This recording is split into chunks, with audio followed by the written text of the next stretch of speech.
স্বপ্নে আজান নিয়ে আল্লামা মুহাম্মদ ইবনে সিরিন রাহিমাহুল্লাহ এর স্বপ্নের ব্যাখ্যা থেকে আলোচনা করব ইনশা আল্লাহ।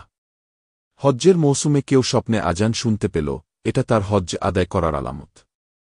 কোনো সময় এর অর্থ আবার এটাও হতে পারে যে দিনের ব্যাপারে তার উন্নতি ও বুজুর্গি হাসিল হবে। কিন্তু হজের মাসগুলো ছাড়া অন্য সময় যদি আজান শুনতে পায়, অথবা স্বপ্নের মধ্যে সব সময়, সকল মৌসুমে এবং পথেঘাটে আজান হচ্ছে, এই মর্মে যদি স্বপ্নে আওয়াজ শুনতে পায়, তাহলে এটা লোকের মধ্যে সঠিক ও সুসংবাদ ছড়িয়ে পড়ার পূর্বলক্ষণ।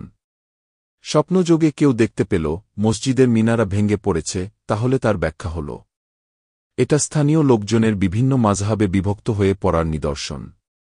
কেউ স্বপ্নে দেখল সে আজান দিয়েছে বটে, কিন্তু সম্পূর্ণ করতে পারেনি, অথচ ব্যক্তি হিসাবে সে ন্যায় ও সত্যপরায়ণ, আর তার এ আজান দেয়া হয়েছে হজ্জের মাসগুলোতে। এমতাবস্থায় সে হজ্জের সফরে যাবে ঠিক, কিন্তু হজ্জ সম্পাদন তার পক্ষে সম্ভব হবে না।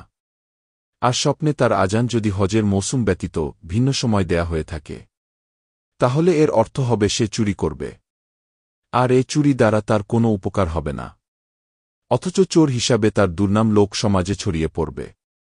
কেউ স্বপ্নে দেখল সে মসজিদ নির্মাণ করেছে, এর ব্যাখ্যা হবে একদল লোকের সাথে সে কোনো কল্যাণমূলক কাজে ভূমিকা পালন করবে, অথবা কারো বিয়ে সম্পাদন কর্মে সে শরিক থাকবে।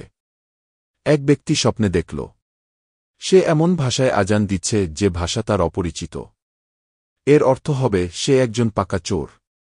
এক ব্যক্তি মুহাম্মদ ইবনে সিরিন এর খেদমতে উপস্থিত হয়ে বিবরণ দিল, স্বপ্নে আমি আজান দিয়েছি। এর ব্যাখ্যায় তিনি বললেন, তোমার 2 হাত কাটা যাবে। লোকটি এখনও মজলিস ত্যাগ করেনি। ইত্যবসরে দ্বিতীয় আরেকজন লোক হাজির হয়ে একই স্বপ্ন ব্যক্ত করল। হজরত, স্বপ্নে দেখলাম আমি আজান দিচ্ছি। ব্যাখ্যায় তিনি বললেন, তুমি হজ্জ করবে।